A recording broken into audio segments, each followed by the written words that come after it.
Bodo latest update बयखौबो बरायबाय दिनैनि रादाबखौ फरायदों आं प्रमोद खाख्लारि गिबि निउज आपडेट दङ आसामाव कर'नानि थासारिखौ नोजोर बोनानै कर'नानि गोदान नेमखान्थि फोसावदों सावस्रि मन्थ्रि केशव महन्तआ गोदान नेमखान्थि बादियै हरनि 9 रिंगानिफ्राय फुंनि 5 रिंगासिम कारफिउ थागोन हरनि 8 रिंगासिम खुलिनो हासिगोन दखान आरो फालांगियारि फसंथानफोरा 100% दावबायारिफोरजों सोलिसिगोन गुबुन मोनसे जिल्लानिफ्राय गुबुन मोनसे जिल्लासिम बास खारनायनि हान्थामेला नाथाय बासाव दावबायारिफोरखौ गसंहोनानै लांनो हानाय नङा मटर साइकेलाव सानै गाखोनो हासिगोन कर'नानि मोन्नैबो भेक्सिनखौ लानाय बिरखं दावबायारिफोरा बिरखं गाथोनाव कर'ना टेस्ट खालामनो नाङा फैगौ 6 सेप्तेम्बरनिफ्राय जागायगोन जोबथा बोसोरनि फरा फोरोंनाय मख'नो गोनांदि 18 बोसोर बैसोनि सानै फरायसा फरायसुलिफोरा लाथारनांगोन मोनसे भेक्सिन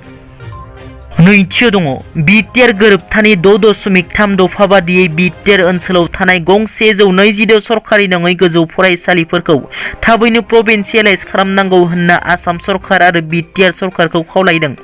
आसामनि गिबि मन्थ्रि डक्टर हिमन्त बिश्व शर्मा सोलोंथाइ मन्थ्रि रानज पेगु आरो बिटिआरनि गाहाय प्रमोद बर'निसिम दिनै क'क्राझार सहरनि टिङापारा अलंबार सरकारि नङै गोजौ फरायसालियाव दुलाराय बिटिसि सरकारि नङै गोजौ फरायसालि फोरोंगिरि गौथुमा मोनसे जुनिया मेलनि गेजेरजों गोजौ फरायसालिनि जेंनाफोरखौ सम थानायावनो थाबैनो फोजोबस्रांना होनो खावलायदों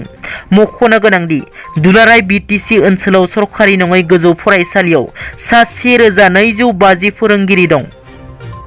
थामथियाव दङ धेमाजि जिल्लानि सिमेन्सापरि पुलिस थानानि सिङाव थानाय लकलं मिसिं गामियाव श्रीकृष्ण जन्माष्टमीनि पुजा होनायाव बुट जानानै गोबां मानसिफोरा बेरामाव गोग्लैयो ओनसोलनि सुबुंफोरा फोरमायनाय बादिब्ला मैया पुजा होनायाव बुट जानानै हरनि समनिफ्राय बेरामाव गोग्लैदों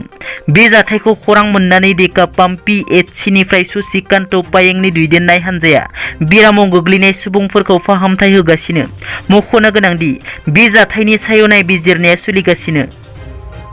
ब्रैथियाव दङ ससियेल मिडियायाव जेम्स आरो गेमस्रिखौ भाइराल जाफ्लेबाय थानाय नुनो मोनो बे बाराव बिसोर सानैजों लोगोसे लावदुमाबो ससियेल मिडियायाव भाइराल जाफानायखौ नुनो मोनदों बिनि सायाव लावदुमा खेंफोरथि होयो लावदुम बिथाङा जेम्सखौ बे भाइराल जानायनि गुबै दायनिगिरि होननानै दायजाबसिनो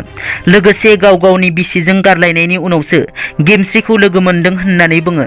लोगोसे गावसोरनि नखर आरो गेमस्रिनि नखर बिसोर सानैनि सोमोन्दोखौ जेबो जेंना गैयालासे आजावना एबा गनायना लायो होनना लावदुम बिथाङा बुंथियो लावदुमनि बिदा बाबुल बर' बिथाङा वार्निं होनानै बुङो दि जेम्सआ इयुनाव बेबायदि भाइराल खालामबावोबा आयेननि राहा लागोन होननानै बुंथियो